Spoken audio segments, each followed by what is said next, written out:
আপনার ইন্টারিম নির্বাচনের 3 দিন আগে একটা তড়িঘড়ি করে একটা চুক্তি করে গেলেন।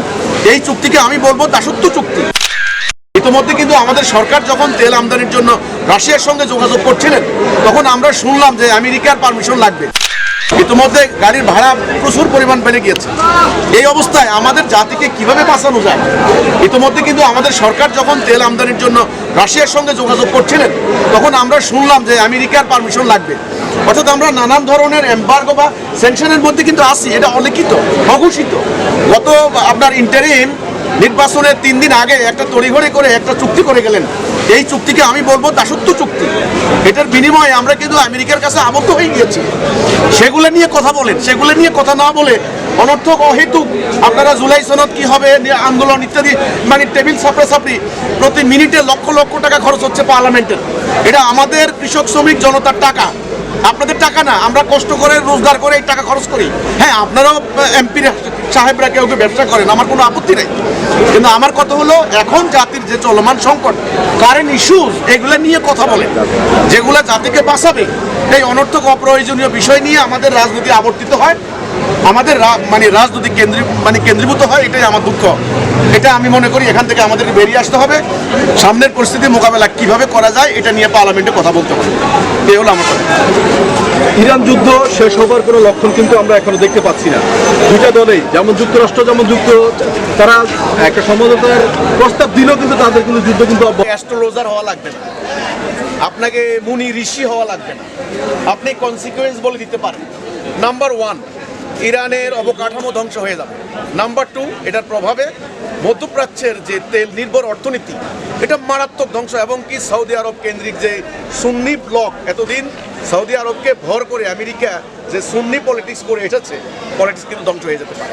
এটা হলো 1 নম্বর কথা।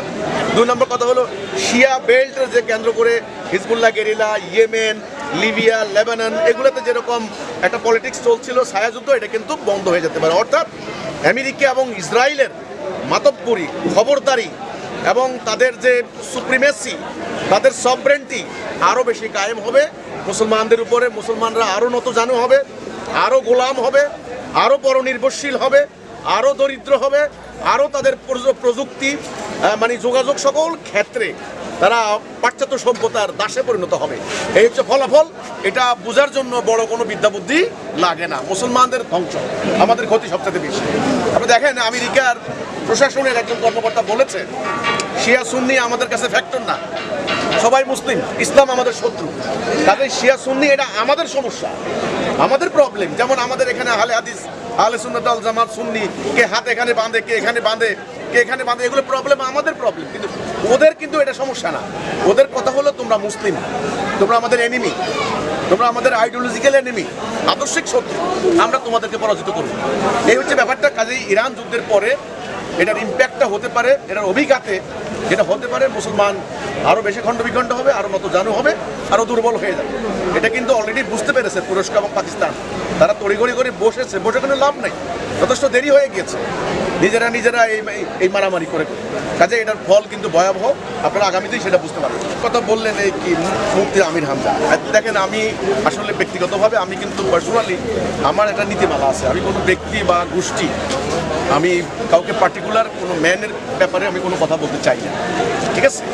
এই ধরনের লোকদের এই ফতোয়াবাজি, অহেতুক অনর্থক কথাবার্তা, বেসলেস কথা, মানে যুক্তিহীন কথাবার্তা, ঠিক আছে, বিদ্বেষপূর্ণ কথা, শত্রুতাপূর্ণ কথাবার্তা, আক্রোশমূলক কথাবার্তা, এগুলাকে যথেষ্ট রকমের আমাদের মুসলমানদের মধ্যে ডিভিশন সৃষ্টি করেছে।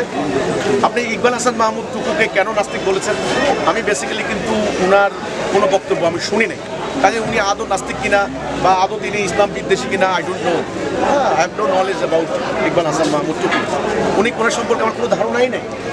কাজেই আমি এই ব্যাপারে বলতে পারছি না। কিন্তু আমি আমার ব্যাপারে যেটা বলছি, এই ফতোয়াবাজ এরা, কিন্তু আমি এদেরকে বলবো ফতোয়াবাজ।